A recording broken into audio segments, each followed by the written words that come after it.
लक्ष्मी सबसे ज्यादा प्रसन्न कौन से दिन होती है? जम के बोलिए जरा। शुक्रवार।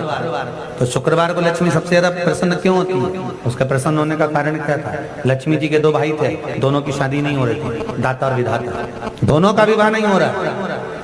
और दाता विधाता के लिए लक्ष्मी बड़ी परेशान थी, रोज नारायण से कहती थी प्रभु कुछ कृपा करिए, दाता विधाता का विवाह नहीं हो रहा, उम्र होती चली जा रही है, इनका कुछ करिए प्रभु, आप नारायण आप कुछ तो कर सकते हो। भगवान नारायण ने तब लक्ष्मी से कहा एक काम करो, बेलपत्री के पेड़ के नीचे बैठकर लक्ष्मी तुम अनुष्ठान करो तुम्हारे भाइयों के विवाह के लिए। इसलिए आज भी हमारे हिंदू धर्म की रीति है कि बेलपत्री के पेड़ के नीचे शाम के समय लक्ष्मी का वासा होता है। इसलिए लोग इस बेलपत्री के पेड़ के नीचे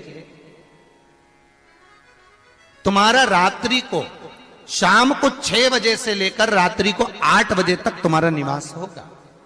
जैसे पीपल के पेड़ में देवताओं का निवास, आपको आप लोगों ने यदि पद्म पुराण पढ़ी होगी या सुनी होगी तो उसमें स्पष्ट कहा है, पीपल के वृक्ष की गणना ध्यान देना, पीपल के वृक्ष में सुबह 4 बजे से लेकर 7 बजे तक ब्रह्मा जी का वासा होता है।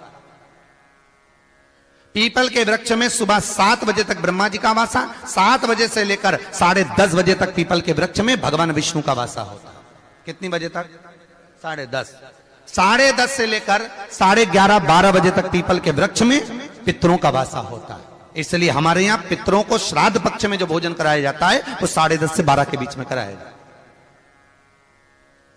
12 बजे के बाद पीपल के वृक्ष में दोपहर के 1:30 बजे तक आहूतों का वासा रहता है। आहूत कौन? जो गर्भ में शांत हो गए, जो कुंवारी अवस्था में शांत हो गए, जो जन्म लेने के बाद उनका विवाह नहीं हुआ और शांत हो गए, उन आहूतों का वासा उस पीपल के वृक्ष में दोपहर में 1:30 बजे तक रहता है।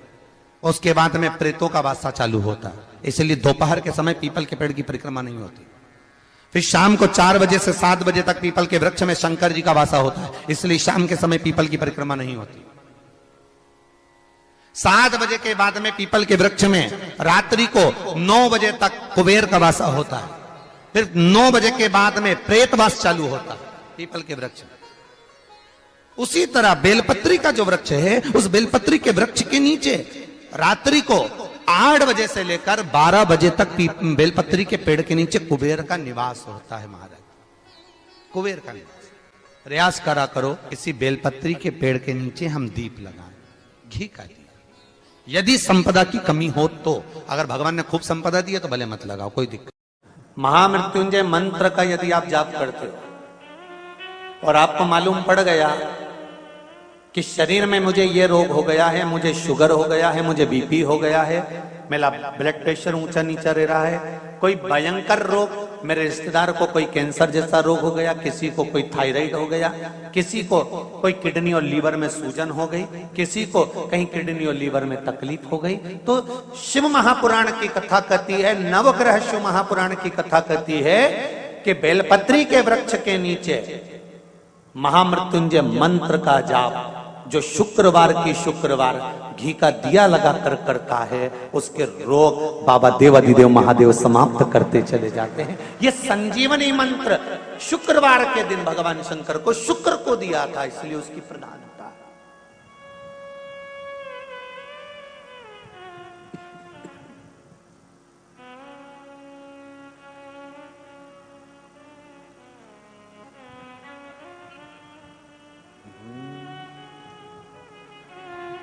ये वो संजीवनी मंत्र।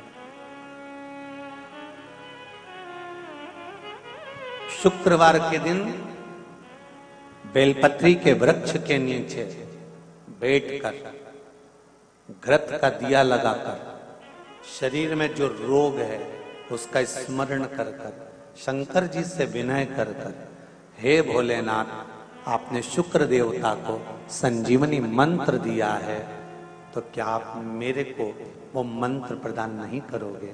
मेरे रोग, मेरी बीमारी, मेरे दुख को आप नहीं हरोगे? शिव से कहो, ये शरीर आपने दिया है और भजन करने के लिए दिया है, स्मरण करने के लिए दिया है, कीर्तन करने के लिए दिया है, तो संभालोगे भी आप। और बेलपत्री की ओर मुख कर कर घी का दिया लगाकर महामृत्युंजय मंत्र का स्मरण कर लेने पर धीरे धीरे धीरे धीरे धीरे धीरे वो रोग समाप्ति की ओर आता चले जाता है। शंकर भगवान को तुलसी नहीं चढ़ती, केवल एक बैकुंठ चतुर्दशी के दिन चढ़ती है, वो भी रात्रि के समय पर 12 से 4 के बीच में। पर शंकर भगवान को तुलसी नहीं चढ़ती। पर पद्म पुराण कहती है कि शंकर भगवान के मंदिर के बाहर जो तुलसी का वृंद लगाया जाता है, शिव जी के मंदिर के बाहर जो तुलसी का पौधा लगा रहता है या लगाया जाता है, उस तुलसी के पौधे में जितनी मंजरियां लगती हैं, उस मंजरियों में जितने दाने लगते हैं, उतने दाने गिन लिए जाएं और उतने समय का बैकुंठ का वास उस मनुष्य को प्राप्त हो जाता है मृत्यु के बाद। कितना विचित्र बात है, शंकर को तुलसी नहीं चढ़ती, पर शंकर के दरवाजे के बाहर शिव के द्वार पर जो तुलसी का पौधा लगा है, किसी ने लगाया है, किसी ने रोपित करा है, उस पौधे में जितनी मंजरियां लगी हैं, उस मंजरियों में जितने दाने लगे हैं, उस दाने जितने हैं उसको काउंट करा जाए, उसके बराबर उतने ही 1000 वर्षों तक उस जीवात्मा को बैकुंठ का वास मिलता है। क्यों? उसकी कथा भी यहां पर वर्णन है। जब भगवान विष्णु सामने शंकर के बैठे थे और भगवान शिव ने जब सत्यनारायण नाम रख दिया था, तब भगवान विष्णु शिव से कहते हैं नारायण। भगवान शंकर से कहते हैं भोलेनाथ, त्रिकालदर्शी, कैलाशी, अविनाशी, हे शिव।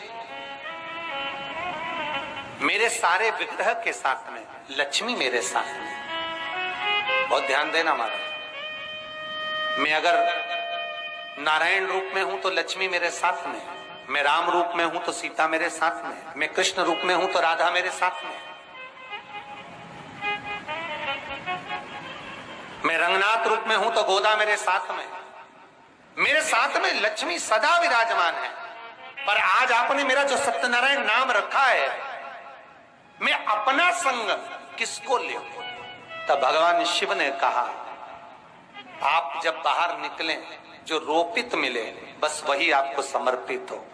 तुलसी का पौधा रोपित था, उस तुलसी के दल को भगवान नारायण ने अपना संग बनाया। और बहुत ध्यान देना, सत्यनारायण की कथा हो, चाहे भागवत की कथा हो, चाहे विष्णु पुराण की कथा हो, इन सभी कथाओं में सबसे ज्यादा प्रसाद की महत्वता नहीं है जितनी तुलसी के दल की महत्वता है। क्योंकि सत्यनारायण के साथ में हरि के साथ तुलसी का स्मरण